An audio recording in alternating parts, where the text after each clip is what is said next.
Bom dia, irmãos, graça e paz. Mais um domingo estamos aqui, graças a Deus, né? Todos nós, nesse dia ensolarado, bonito, e podemos estar aqui para cultuar ao Senhor. Hoje eu vou dar uma pausa aí na série de João, né? Que os pastores estão pregando, porque eu vou começar uma nova série agora baseada nos estudos que a gente tem feito na EBD. Então, eu vou falar aí durante os próximos 4 meses sobre temas relacionados aos estudos que a gente vem tendo. E como os irmãos sabem, estamos falando sobre a história de Israel, o período do reino dividido até o exílio. E tem muita coisa, né? Claro que não vai dar para chegar nem perto de abordar todo esse período aqui em 4 pregações. Mas vou tentar falar um pouquinho de cada parte aqui, para que a gente possa compreender também através de mensagens, de pregação, o que foi um pouco desse momento do povo de Israel. Hoje eu separei para a gente refletir em cima de um texto que está lá em 2 Reis 5. Então, se os irmãos puderem projetar aí para a gente estar lendo junto. E é uma história muito conhecida, é uma passagem muito conhecida. Inclusive, quem esteve na última aula da EBD aí falou sobre, já escutou os professores falando sobre isso, pôde discutir um pouco sobre essa passagem. Só que eu entendo ainda que tem muita coisa que a gente pode refletir em cima dessa, e Deus tocou no meu coração para que eu separasse, que a gente refletisse sobre essa mensagem, que é a passagem de Naamã e a sua cura. Então está lá em 2 Reis 5, do versículo 1 até o versículo 19. Vamos ler o texto primeiro de uma forma completa, para que a gente entenda o que fala, e depois a gente vai discorrendo sobre alguns versículos. 2 Reis, capítulo 5, a partir do versículo 1. Naamã, comandante do exército do rei da Síria, era grande homem diante do seu senhor e de muito conceito, porque por meio dele o Senhor tinha dado a vitória à Síria. Ele era herói de guerra, porém sofria de lepra. Tropas saíram da Síria e da terra de Israel e levaram cativa uma menina, que ficou a serviço da mulher de Naamã. Um dia a menina disse à sua senhora: quem dera o meu senhor estivesse na presença do profeta que está em Samaria. Ele o curaria da sua lepra. Então Naamã foi contar isso ao seu senhor, dizendo: assim e assim falou a jovem que é da terra de Israel. O rei da Síria respondeu: vá, eu enviarei uma carta ao rei de Israel. Então Naamã partiu e levou consigo 340 quilos de prata, 72 quilos de ouro e 10 mudas de roupa. Levou também ao rei de Israel a carta que dizia: tão logo essa carta chegar a você, saiba que eu lhe enviei Naamã, meu servo, para que você o cure de sua lepra. Quando o rei de Israel acabou de ler a carta, rasgou as suas roupas em sinal de medo e disse: por acaso sou Deus, com poder de tirar a vida ou dá-la, para que este envie a mim um homem para que eu curá-lo de sua lepra? Como vocês podem notar e ver, ele está procurando um pretexto contra mim. Mas quando Eliseu, homem de Deus, ouviu que Israel havia rasgado as suas roupas, mandou dizer ao rei: por que o Senhor rasgou as suas roupas? Deixe-o vir a mim, e ele saberá que há profeta em Israel. Então Naamã foi com seus cavalos e seus carros e parou à porta da casa de Eliseu. E Eliseu lhe mandou um mensageiro dizendo: vá e lave-se 7 vezes no Jordão, e a sua carne será restaurada e você ficará limpo. Mas Naamã ficou indignado e se foi, dizendo: eu pensava que ele certamente sairia para falar comigo, ficaria em pé, invocaria o nome do Senhor, seu Deus, passaria a mão sobre o lugar da lepra e restauraria o leproso. Por acaso não são Abana e Farfar, rios de Damasco, melhores que de todas as águas de Israel? Será que eu não poderia me lavar neles e ficar limpo? Deu meia volta e foi embora muito irritado. Então os seus oficiais se aproximaram e disseram: meu pai, se o profeta tivesse dito alguma coisa difícil, por acaso o Senhor não faria? Mas muito mais agora que ele apenas disse: lave-se e você ficará limpo. Então Naamã desceu e mergulhou no Jordão 7 vezes, conforme a palavra do homem de Deus. E a sua pele se tornou como a pele de uma criança e ficou limpo. Depois ele voltou ao homem de Deus e toda a sua comitiva. Veio, pôs-se diante dele e disse: eis que agora reconheço que em toda a terra não há Deus a não ser em Israel. E agora, por favor, aceite um presente deste seu servo. Porém, ele respondeu: tão certo como vive o Senhor, em cuja presença estou, não aceitarei nada. Naamã insistiu com ele para que aceitasse, mas ele recusou. Então Naamã disse: se você não quer, então peço que seja permitido a este seu servo levar 2 mulas carregadas de terra, porque este seu servo nunca mais oferecerá holocausto nem sacrifício a outros deuses, a não ser ao Senhor. Mas que o Senhor Deus perdoe o seu servo, mas que o Senhor perdoe o seu servo uma coisa: quando meu senhor, o rei, entrar no templo de Rimom para ali adorar, e ele se encostar no meu braço, e eu também tiver de me encurvar no templo de Rimom, quando assim me prostrar no templo de Rimom, que o Senhor Deus perdoe este seu servo por isso. Eliseu lhe disse: vá em paz. Senhor, te peço mais uma vez que agora nesse momento o teu Espírito esteja livre aqui para trabalhar em nossos corações, que o Senhor esteja completando cada palavra, esteja falando com cada um da maneira que o Senhor deseja. É isso que eu te peço, em nome de Jesus. Amém. Bom, como eu disse, essa é uma passagem muito conhecida, a história de Naamã, a história através da vida do profeta Eliseu, e ela tem 3 grandes personagens, essa história, e é sobre esses 3 grandes personagens que eu queria refletir com os irmãos nessa manhã. O primeiro personagem é a menina desconhecida. É um personagem que não tem nome. É um personagem em que a Bíblia não cita o nome, nem sequer o nome dessa menina, mas ela traz e ela tem um papel fundamental nessa passagem, se não o mais importante dos 3 personagens até. Por quê? Porque é através dela que Naamã vai de volta a Samaria.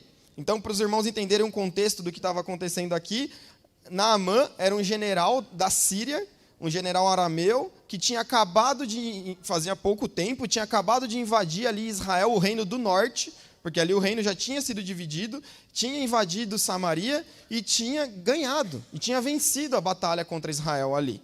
E, normalmente, quando os exércitos venciam as suas batalhas, além de causar muita destruição, além de causar muita destruição material e física também, o que eles faziam? Eles levavam despojos da batalha, muitas vezes materiais e muitas vezes pessoais.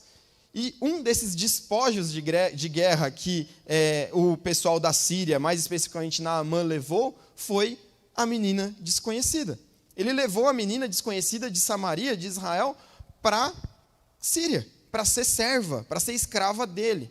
E assim ela viveu ali. Essa menina, provavelmente, ela tinha entre 12 e 15 anos, porque ela é tratada ali no original como menina, como uma adolescente. E como naquela época os casamentos eram muito cedo, com 15 anos as meninas já eram casadas, na sua grande maioria, e ali deixava-se de se chamar menina, já era tratada-se como mulher, então provavelmente a idade daquela menina era essa, ela era uma pré-adolescente, por aí. E ela estava vivendo a pior situação que ela poderia viver. Ela estava vivendo como? Ela tinha sido tirada da casa dela, ela tinha sido tirada dos pais dela. Provavelmente a família dela poderia estar morta naquele momento. E ela foi levada cativa para uma outra cidade, para um outro país. Ela era uma refugiada e estava vivendo ali, trabalhando na casa de Naamã. E aí a gente tem algumas coisas que a gente pode observar na vida dessa menina. A primeira coisa que a gente pode observar é: não deixe que a sua fé se esmoreça diante das dificuldades. Essa menina, uma menina de 13 anos, mais ou menos, ela demonstra uma fé inabalável. Ela demonstra uma confiança em Deus que é surpreendente. Imagina só, irmãos, uma menina de 13 anos. Os irmãos aí que já tiveram filhos por essa idade, lembra do seu filho nessa idade. Lembra as características dele nessa idade. Adolescência, muitas coisas mudando na cabeça, muita coisa achando que é muito independente, e na verdade não é independente, achando que sabe de tudo, mas na verdade não sabe de nada. Eu lembro de mim, né, quando eu era adolescente. Mas a maturidade que ela demonstra é impressionante. Ela está ali como escrava, como serva, e o que ela diz para sua senhora, para a esposa de Naamã, no versículo 3: quem dera o meu senhor estivesse na presença do profeta, ele o curaria de sua lepra. Ela vê Naamã com uma dificuldade, que a lepra naquela época era uma das piores doenças que existiam, era coisa que realmente condenava a pessoa à morte e principalmente ao isolamento. Pessoas com lepra naquela época viviam isoladas, por quê? Porque era uma doença contagiosa e eles acreditavam realmente que aquilo era uma condenação espiritual. Então, a menina olha para o senhor dela e fala: quem dera ele tivesse em Israel. O profeta do Senhor o curaria. Uma menina que tinha tido a casa destruída, que tinha tido a família destruída, que estava passando pela maior dificuldade da vida dela. Ela está no meio de uma turbulência gigantesca, no meio de uma grande dificuldade, e ela tem certeza absoluta que o Senhor é capaz de curar. Olha que dilema passava na cabeça dela. O mesmo Senhor que ela tem certeza que era capaz de curar a lepra de Naamã, não permitiu que ela estivesse passando o que ela está passando. O mesmo Senhor que é capaz de transformar a vida de Naamã, permitiu que Israel fosse invadido e que ela fosse levada cativa. Isso não abalou a fé dela. Ela tinha certeza que esse mesmo Senhor poderia curar Naamã se fosse da vontade dele. O que a gente aprende com isso, irmãos? Às vezes a gente passa por muita dificuldade e a gente é tentado a desanimar, a cair, porque a gente não vê ali o agir de Deus, a gente não vê ali Deus realizando um milagre na nossa frente. Aquela menina estava nessa situação. Ela estava vivendo uma provação.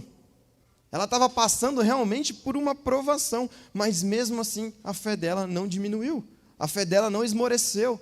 Ela continuou com a fé dela. Uma menina de 13 anos dá um exemplo de maturidade espiritual para a gente absurdo.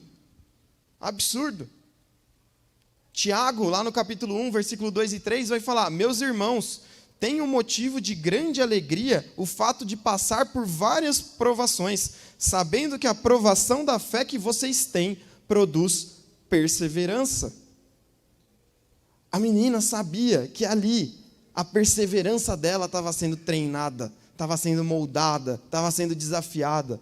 Ela sabia que ali ela estava passando por aquilo porque era permissão e propósito divino. Com certeza ela não entendia o que estava acontecendo.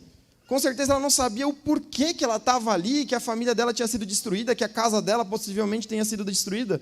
Mas ela sabia que ela estava debaixo da proteção divina e que Deus estava moldando ali a sua fé e a sua perseverança.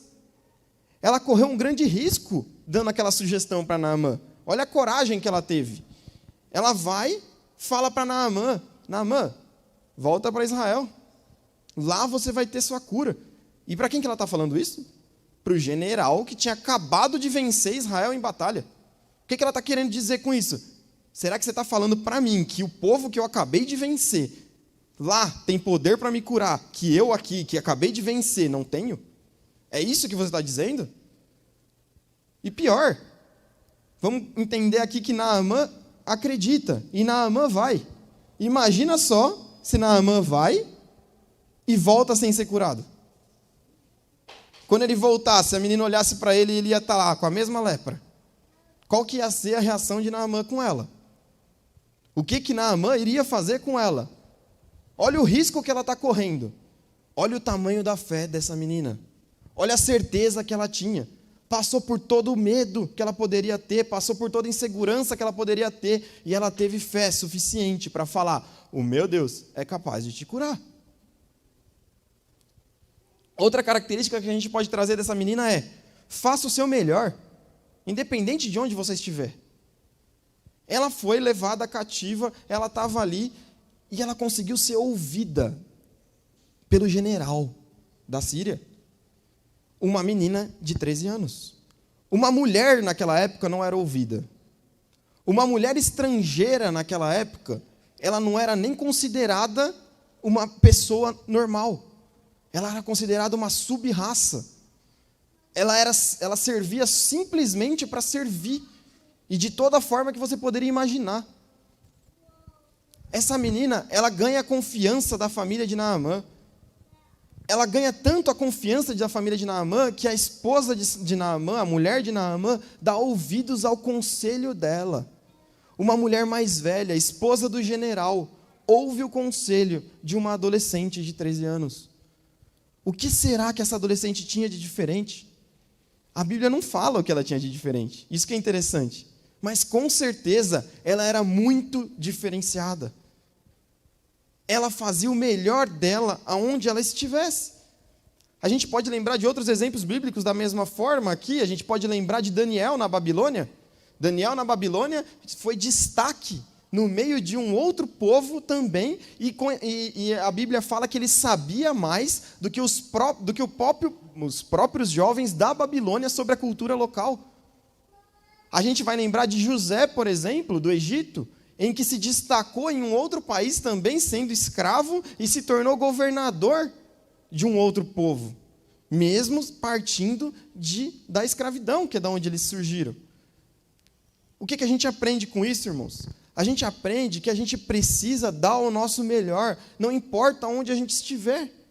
Deus nos capacita com dons e talentos para que a gente exerça aonde estivermos. Pode ser que você esteja num local profissional agora que não é o seu desejo, que não era a sua ambição, que não era onde você gostaria de estar. Mas se você está ali, é porque é propósito e permissão de Deus. E o que Deus nos ensina é que nós devemos dar o nosso melhor aonde estivermos. Por que a gente tem que dar o nosso melhor? Não é porque eu preciso agradar o meu chefe, mas é porque, como Paulo diz lá em Colossenses 3:23, tudo o que fizerem, façam de todo o coração, como para o Senhor, e não para pessoas. Os dons que nós temos foram nos dados por Deus para que nós reflitamos a glória dEle. Ou seja, a gente tem dons e talentos para que Deus seja visto em nós, não importa onde a gente esteja. Não importa se a gente esteja em um emprego em que a gente não considera o ideal, que a gente tende a desanimar, não aguento mais acordar todo dia e trabalhar naquele local, não aguento mais acordar todo dia e ir para a mesma faculdade, não era o que eu queria estar fazendo, não aguento mais acordar e estar debaixo dos mandamentos dos meus pais, por quê? Porque eles são muito chatos, eu não concordo com o que eles falam, não aguento mais estar aqui casada com meu marido, casada com meu esposo. Irmãos, o que você vive, o que você está passando é permissão divina. E Deus quer que você exerça a sua melhor função, o seu melhor papel, aonde você esteja. Deus quer que você seja o melhor funcionário. Deus quer que você seja o melhor chefe. Deus quer que você seja o melhor marido, a melhor esposa. Deus quer que você seja o melhor filho. Por quê? Porque Ele quer que você seja tudo isso para Ele e não para o próximo. Consequentemente, você sendo o melhor disso tudo para Ele, você vai abençoar o próximo. E você vai se destacar onde você estiver. E quando você se destacar, provavelmente você será abençoado, como essas pessoas foram. Uma última característica que a gente pega dessa menina é que a gente precisa tratar todos com amor, testemunhando daquele que a gente crê, daquilo que a gente acredita. Aquela menina, ela tinha todos os motivos para ter raiva de Naamã. Naamã foi o causador da destruição da família dela. Naamã foi o causador, o principal, o segundo principal, abaixo do rei, ele era o general do exército, ele foi um dos principais em tirar ela da terra dela e levar ela como escrava. Naamã foi o responsável por destruir tudo que ela poderia imaginar ali, que ela poderia ter como um sonho de desenvolver ali na terra dela. Naamã era o responsável por isso. Ela tinha todos os motivos para poder ter raiva dele. Só que o que ela faz? Ela não tem raiva. Ela tem o contrário de raiva, ela tem compaixão. Ela vê Naamã passando por uma dificuldade, passando por um problema, e por livre e espontânea vontade, ninguém foi perguntar para ela o que ela achava disso. Ela vai lá e fala: senhora, eu estou vendo Naamã sofrendo, eu estou vendo que está ruim para ele, mas se ele for lá em Samaria procurar o profeta de Deus, ele vai ser curado.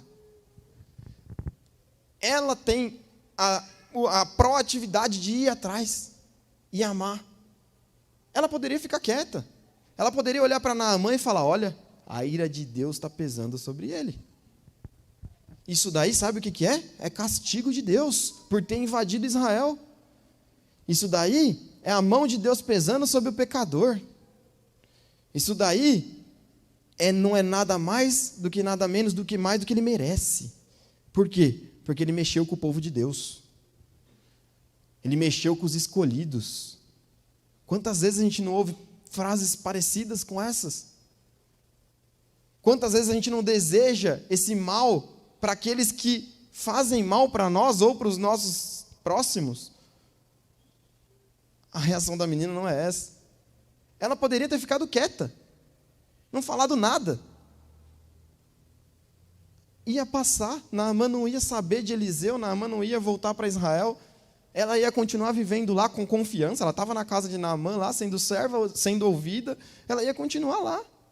Ela faz algo a mais, ela testemunha, ela mostra o porquê ela é diferente, ela mostra o porquê, com 13 anos, ela é daquele jeito. E ela faz a diferença na vida de uma família, que sabe na vida de todo um povo. Porque Naamã é curado e Naamã volta sabendo que o único Deus verdadeiro é o Deus de Israel e volta para a Síria. E o que acontece depois lá, a gente não sabe. Mas com certeza, Naamã fala para aquela menina: muito obrigado pelo que você me falou. Agora eu sei que o Deus que você crê é o único Deus verdadeiro. E agora as coisas aqui nessa casa vão ser diferentes. Através do ato de compaixão proativo daquela menina, no mínimo, uma família inteira foi transformada. Mas com certeza, muito mais pessoas, muito mais gente foi transformada por causa desse ato de coragem, de compaixão e de amor dessa menina. Que a Bíblia não fala nem o nome. Não menciona nem pelo nome o que ela fez. Então a gente tem muito a aprender com essa menina. A gente precisa abençoar quem não nos abençoa. Abençoar quem abençoa a gente é muito fácil. A gente amar quem ama a gente é muito fácil. A gente perdoar quem perdoa a gente é muito fácil. Mas e a gente perdoar quem nos fez um mal, como Naamã fez para aquela menina? E a gente amar quem nos fez mal, como Naamã fez para aquelas meninas? É muito difícil. Mas é isso que é o que a Bíblia fala. É isso que Jesus nos ensina. É isso que Jesus veio e fez por nós, pecadores. Veio e morreu no nosso lugar, sem a gente fazer nada por ele que merecesse. Isso que é o Evangelho. O segundo personagem dessa história é Eliseu. Eliseu, o grande profeta ali que sucede Elias, igual a gente viu na revista da EBD ali já. Eliseu que no começo fica com medo de levar o próprio ministério sozinho, que fica com um pouco de medo e falta de confiança quando Elias é levado aos céus, e não sabe o que vai acontecer ali quando ele está sozinho e de repente Deus começa a trabalhar através da vida dele e vários milagres começam a acontecer, e esse é mais um deles. E a gente aprende o que com Eliseu? Ainda muito parecido com essa última atitude da menina de ser proativo, a gente vê isso também em Eliseu. No versículo 8, a gente vai ver que quando Eliseu, o homem de Deus, viu que o rei de Israel havia rasgado as suas roupas, mandou dizer ao rei: por que o Senhor rasgou as suas roupas? Deixe-o vir a mim, e ele saberá que há profeta em Israel. Naamã procura o rei de Israel para ser curado. Foi isso que a menina falou para ele fazer? Não. Procura o profeta. Naamã, no alto da sua posição política, vai no rei, pede uma carta, pede presentes e vai direto no rei. E o rei olha para ele e fala: você está achando que eu sou Deus para te curar? Essa é a resposta do rei. Você está achando que eu sou Deus? Eu não consigo te curar. Você está querendo fazer isso só para invadir a gente de novo e a gente ter que entrar em guerra de novo, agora que a gente está vivendo uma aparente trégua? Quando Eliseu vê que isso acontece, ninguém vai mandar chamar Eliseu. Eliseu aparece lá. Eliseu é proativo e fala: ei, por que você está aí desesperado? Manda ele vir aqui, manda ele falar comigo. Eliseu é proativo, ele vê que um problema está ali para acontecer, ele vê que uma guerra pode iniciar de novo ali, e o que ele faz? Ele fala: não, eu posso ajudar, eu posso contribuir com esse problema aqui para resolver esse problema, eu posso fazer a diferença. Muitas vezes a gente vê um monte de coisa errada. Pode ser na nossa família, no nosso trabalho, aqui dentro da igreja. E a gente é o primeiro a perceber a coisa errada. A gente é o primeiro a ver que vai dar problema. A gente é o primeiro a ver que não deve ser feito daquela maneira. E a gente é o primeiro a criticar. Mas a gente é o último a se colocar à disposição para fazer a diferença do jeito certo. A gente não é proativo o suficiente de ir lá e falar, eu posso ajudar. Porque não faz assim. Eu posso contribuir para que seja feito de maneira diferente. A gente não faz isso. Eliseu fez. Eliseu identificou um possível problema ali, o início de uma nova guerra, e ele fala, não, eu posso fazer a diferença. E ele vai. A gente precisa ser mais solícito, atender mais os problemas, se colocar à disposição para resolver os problemas, do que somente criticar. A gente precisa se colocar à disposição. Se você sabe que precisa ser feito de maneira diferente, por que você não ajuda a fazer de maneira diferente? A gente precisa estar à disposição. Assim como a menina esteve, assim como Eliseu esteve. E a gente precisa estar à disposição o tempo todo. Não só por interesse, que é a segunda característica que a gente vê de Eliseu aqui. Eliseu se dispõe a ajudar Naamã sem interesse nenhum em troca. Naamã era um general. E a gente vê dois momentos aqui em que Eliseu não estava nem um pouco interessado em nada em troca. O primeiro é lá no final, no versículo 16, quando Naamã tenta presentear Eliseu pelo que fez por ele, e Eliseu não aceita. Eliseu fala, não, eu não quero nada, não precisa. Não estou interessado naquilo que você pode me pagar, não estou interessado naquilo que você pode me dar. O que eu fiz foi porque esse é o meu chamado. Foi para isso que Deus me capacitou. Então eu não quero. E aí um pouquinho mais para frente, não sei se os irmãos lembram da história, um servo de Eliseu vai tentar pegar, vai pegar os presentes de Naamã, pega os presentes e pega junto a lepra. Ele recebe os presentes e recebe a lepra junto. Por quê? Porque ele agiu por interesse. Uma segunda característica que mostra em que Eliseu não estava interessado em quem era Naamã, é que Eliseu não vai nem falar com Naamã. Quando Naamã chega na porta da casa de Eliseu, o que Eliseu faz? Manda um servo falar para Naamã. Fala, vai lá e avisa Naamã para ele mergulhar 7 vezes no Rio Jordão. Naamã fica indignado. Fala, onde já se viu? Eu sou general. Eu estou imaginando aqui que ele vai vir, ajoelhar diante de mim, estender a mão, que a lepra vai sair na hora, e ele manda um servo falar comigo? E a gente age diferente dependendo do tipo de pessoa que a gente está lidando, né? Trazendo isso para as nossas vidas. Quando a gente está lidando com alguma pessoa de uma posição social um pouco mais alta, ou alguma pessoa que a gente sabe que a gente pode ganhar alguma coisa em troca daquilo, a gente age de um jeito. Se alguma outra pessoa que a gente sabe que daquele mato não sai coelho, a gente age de outro jeito. A gente não dá tanta importância, a gente não dá tanto amor. Ah, Gregory, mas isso é muito clichê. A gente sabe que tem que ser assim. É clichê mesmo, é verdade. Só que às vezes, irmãos, o básico precisa ser dito, precisa ser relembrado. Por quê? Porque a gente esquece muitas vezes do básico.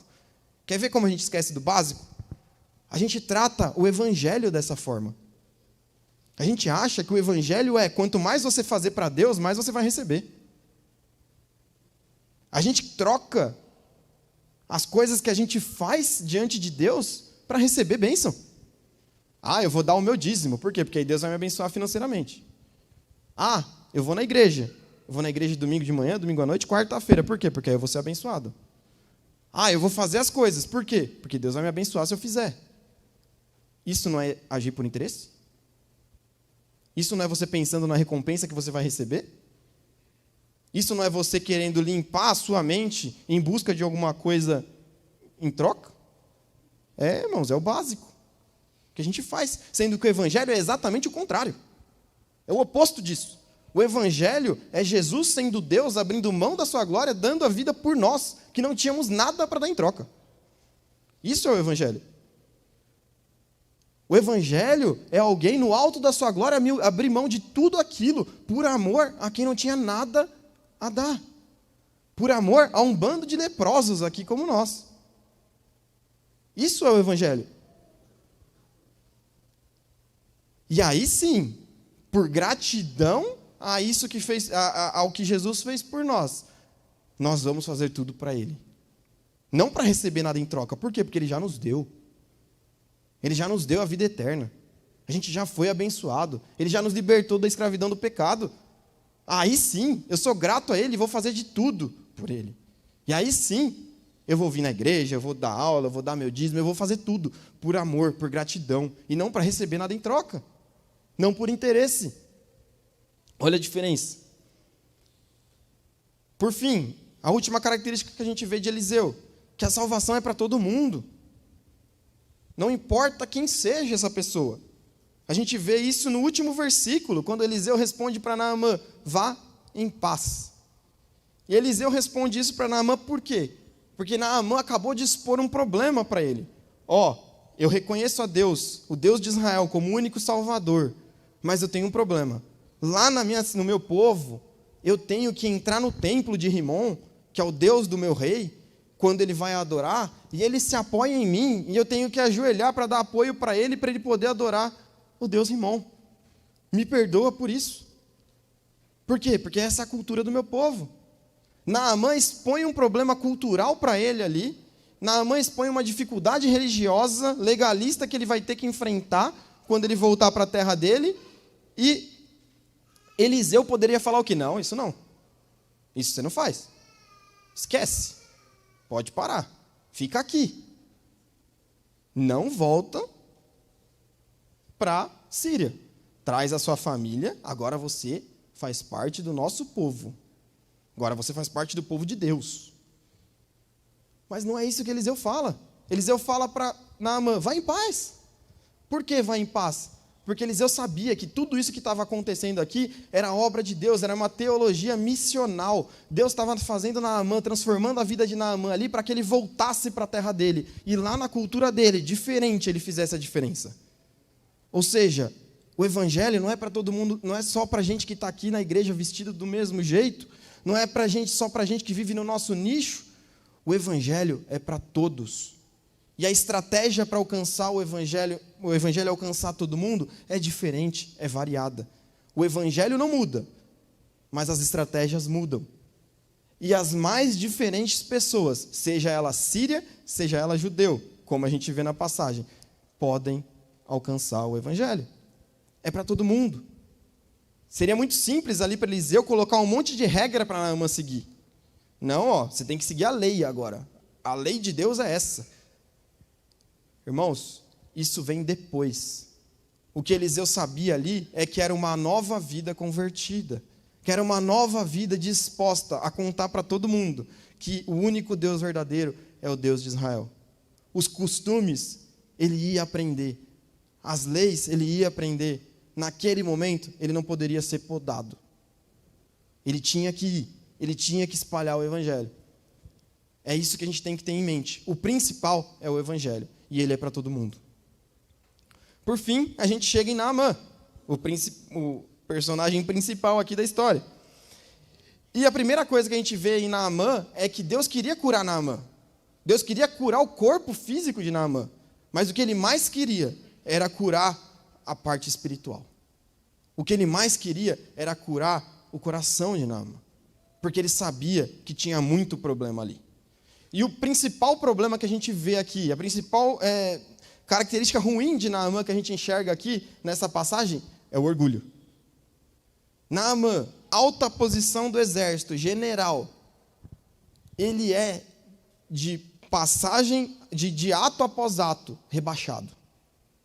Primeiro, ele tem lepra. Lepra, uma das piores doenças que colocava você lá embaixo na sociedade. Segundo, ele tem que falar com a menina de 14 anos, de 13 anos, e ouvir uma serva que ele levou como escrava. Terceiro, ele tem que voltar para Israel, o povo que ele tinha acabado de derrotar para pedir ajuda. Quarto, ele tenta comprar o rei de Israel com um monte de dinheiro, com um monte de presente que ele tem. O rei fala para ele, eu não tenho o que fazer, eu não sou Deus. Depois, ele vai falar com o profeta, e o profeta não se digna a atendê-lo. E manda um servo falar com ele. Ele fica inconformado. Onde já se viu uma coisa dessa? Depois, ele tem que mergulhar no Rio Jordão, em que ele mesmo fala que existiam pelo menos dois rios na Síria muito melhores e mais bonitos do que o Rio Jordão. Depois, ele vem para agradecer o profeta com o dinheiro dele, e o profeta fala, não quero nada seu. E para terminar ainda, o dinheiro que ele dá vira maldição na vida do Geazi, que a gente não leu essa parte.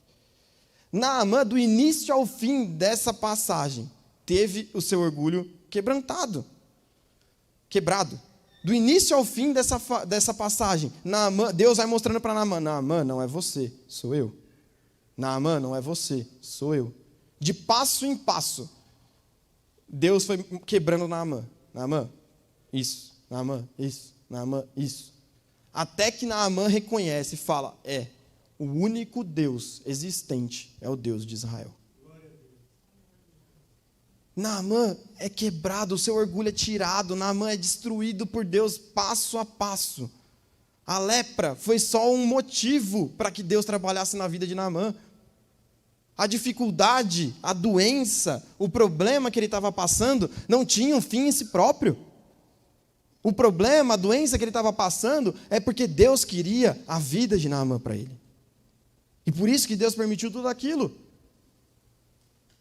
Lá em Romanos 8, 28, a gente vai ler um versículo muito conhecido em que fala que sabemos que todas as coisas cooperam para o bem daqueles que amam a Deus, daqueles que foram chamados segundo o seu propósito.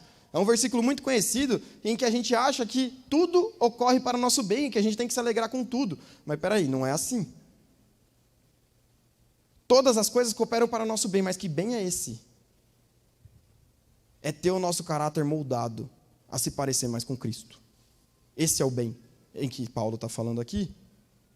Tudo o que acontece na nossa vida, as dificuldades ou as bênçãos, são para moldar o nosso caráter e nos transformar mais parecidos com Cristo.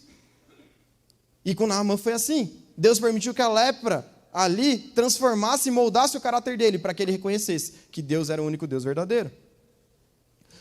Só que para isso, Naamã precisou dar um passo de fé. Um não, vários. Naamã precisou agir. Naamã precisou sair da Síria e voltar para Israel. Naamã precisou quebrar o orgulho dele e ir procurar o profeta. Naamã precisou quebrar o orgulho dele e ouvir o que o profeta mandou para ele mergulhar no rio. Naamã precisou mergulhar 7 vezes. Naamã precisou mostrar que ele cria que Deus poderia salvá-lo, que Deus poderia curá-lo.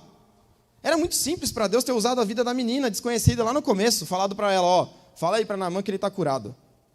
Era muito simples. Deus poderia usar a vida da menina e curá-lo. Só que aí, o que Naamã ia ter feito? Qual que seria a fé de Naamã? Qual que seria a fé que Naamã teria demonstrado sem passar por nada disso que ele passou? Naamã, assim conforme o orgulho dele ia sendo quebrado, a fé dele ia aumentando. Ele ia se colocando cada vez mais debaixo da submissão de Deus. E é isso que Deus faz com as nossas vidas. A gente não compra Deus através da nossa fé. A gente não muda Deus através da nossa fé. Mas a gente quebranta o nosso coração. A gente se coloca na submissão de Deus, entendendo que Ele é soberano e Ele pode nos abençoar, se essa for a vontade dEle. É isso que Deus queria mostrar para Naamã. Só que para Deus mostrar isso para Naamã, também Deus queria que ele demonstrasse a fé dele. Você pode estar precisando de um milagre na sua vida. Você pode estar precisando de realmente alguma coisa transformadora na sua vida. E Deus poderia fazer esse milagre através de um sonho. Deus poderia fazer esse milagre aqui através de uma pregação, eu falar e você sair daqui curado. Poderia, sem dúvida nenhuma. Mas na maioria das vezes, Deus quer que você demonstre a sua fé, dia após dia, ato após ato, se colocando cada vez mais, reconhecendo que Ele é o Senhor da sua vida, não importa a situação. E para acabar, a gente vê que o milagre de Naamã aconteceu no momento que Deus tinha planejado para acontecer. Não aconteceu nada com Naamã até o 6º mergulho. Até o 6º mergulho, Naamã continuava leproso. Continuava da mesma forma em que ele tinha saído da Síria. Só que no 7º mergulho, no momento em que Deus havia planejado, da forma em que Deus havia dito, ele foi curado. E a vida dele restaurada. E a saúde dele restaurada. Por quê? Porque aquele era o momento de Deus. Aquele era o tempo de Deus para a vida dele. Quando é o tempo de Deus para a nossa vida? Não sei, irmãos. Naamã também não sabia qual era o tempo de Deus para a vida dele. Naamã não sabia. O que ele fez foi crer. E agir com fé. De que o tempo dele chegaria. Você pode estar pode estar no 6º mergulho, irmão. Eu não sei. Você pode estar no 6º mergulho. E faltar pouco para Deus abençoar a sua vida. Você pode estar lá no começo, falando com a menina desconhecida. E ainda tem um longo caminho pela frente, até Deus abençoar a sua vida. Eu não sei. Seria muito simples eu falar para todo mundo aqui, Deus está aí, está esperando você agir mais um pouquinho para te abençoar. Eu não sei que hora, e eu não sei o momento, e não sei como e a forma em que Deus vai abençoar a sua vida. Não sei. Mas eu sei que, se você agir com fé, a palavra de Deus nos promete que todas as coisas cooperam para o nosso bem. E que nós seremos abençoados, recebendo aquilo que a gente quer, ou aprendendo de uma forma, mesmo sem receber aquilo que a gente quer. Esse é o Evangelho. A gente entender que Deus é soberano. Ele está cuidando de tudo. E que a gente precisa dar o nosso passo de fé para demonstrar que a gente acredita nesse Deus. E que a gente está disposto a ser abençoado por Ele. É isso que a gente precisa fazer. Assim como Naamã, a gente precisa fazer. A gente precisa deixar o nosso orgulho de lado. A gente não pode esmorecer a nossa fé, como a menina não deixou esmorecer a fé dela. No meio das dificuldades, a gente precisa se manter fiel. Por quê? Porque a gente não sabe o que Deus tem planejado para as nossas vidas. O que a gente sabe é o que está prometido na palavra. Que mesmo se aquilo que você está esperando não vier aqui em terra, a nossa vitória já está garantida no céu. Isso a gente sabe. E é por isso que a gente tem que viver. Pensando nisso. Porque o que a gente vive aqui é passageiro. O que a gente vive aqui é momentâneo. No céu, a gente vai viver eternamente em glória com Cristo. E essa é a vitória. Essa é a vitória. O que a gente recebe aqui, a gente precisa agradecer e viver em constante contentamento com a permissão do que Deus nos dá para vivermos. É isso que Ele espera que a gente faça. Baixe sua cabeça. Senhor, te agradeço por esse momento, te agradeço por cada vida aqui, te agradeço por cada pessoa, por cada irmão que o Senhor permitiu que estivesse aqui essa manhã. Te agradeço pela vida de Naamã, pela história que vimos aqui hoje, te agradeço porque o Senhor usou a vida daquela menina, uma menina desconhecida, para fazer a diferença na vida de Naamã, a diferença na nossa vida hoje em dia, Senhor.